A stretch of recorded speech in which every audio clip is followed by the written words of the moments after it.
Are you programmed to fail? Let's find out. Here's a question for you.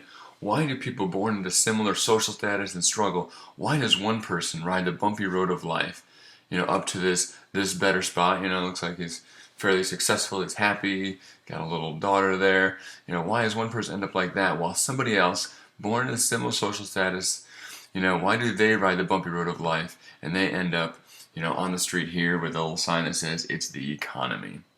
There are certainly many factors, but I feel like mindset, has got to be one of those factors.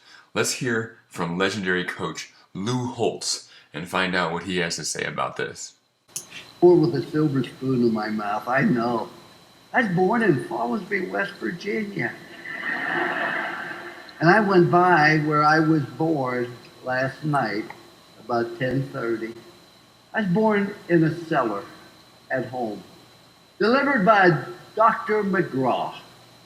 We had one bedroom for my sister, myself, and my parents. We had a half bath and a kitchen.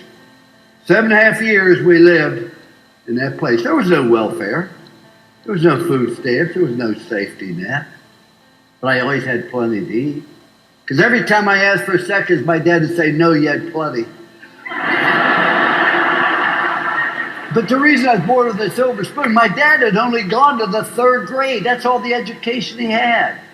But why was I born with a silver spoon in my mouth? Because I was taught by my parents that life's a matter of making choices, wherever you are, good or bad, because of choices you make. Don't blame anybody else, but if you get an education, you're willing to work and overcome problems and difficulties in this great country, you can amount to something. That's why I was born with a silver spoon. I was in this country and I was taught personal responsibility for choices you make. When we talk about a commitment to excellence, that's a choice you make. So Lou Holtz was gifted the growth mindset. His silver spoon was a growth mindset versus a fixed mindset. This comes from research from Carol S. Dweck. She's a Stanford professor and researcher. This has been used extensively in the field of education. So working with kids there. So we can gift other people that. And if you're not gifted with it, well, let's see what we can do about it. So a fixed mindset.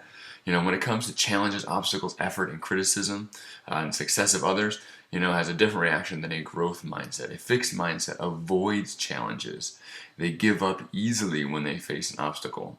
They see effort as fruitless because the idea of a fixed mindset is there's nothing you can do about it. This is just the way I am is a common phrase for a fixed mindset person. It's just the way I am. And so if it's just the way you are, when there is a challenge, if you don't instantly, win, it's you don't have what it takes. You don't have what it takes. Trying harder doesn't make sense. So effort is useless because you are stuck where you are. That's who you are. And so when it comes to criticism, they ignore useful negative feedback because when you have a fixed mindset, when you make a mistake or you do something wrong, it is not a mistake that you made, it's almost a mistake that you are. And so when somebody points out a mistake, they are actually condemning you as a person instead of just giving you some ideas on what you can do better. Since there is no hope of doing better, it is just straight on you. You're just bad. And so the success of others makes them feel threatened because they you either got it or you don't, and so clearly that other person has it, and maybe I don't have it, and so the success makes them feel, a person makes them feel threatened. Growth mindset. Here's the positive. This is where we want to be. When it comes to challenges, we embrace challenges because challenges are an opportunity to learn and to improve, not an opportunity to be shown how lacking we are. Which is where the fixed mindset is. The growth mindset, when it comes to obstacles, persists in the face of obstacles because if you try again and try again and try again, you got a chance to make it through it. Yet is a really big word. I can't do this yet is what keeps us into a growth mindset. All right, effort. You see effort as a path to mastery.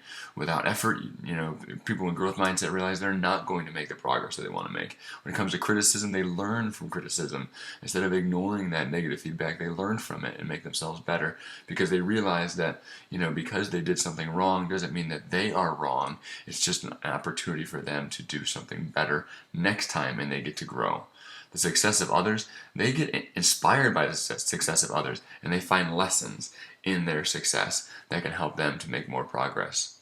So as we are going through this, try to, and when you notice yourself, we're not always 100% in growth mindset, we're not 100% in fixed mindset.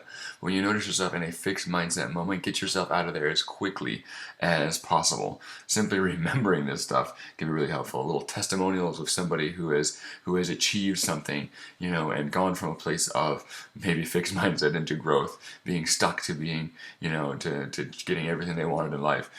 So push yourself out of that.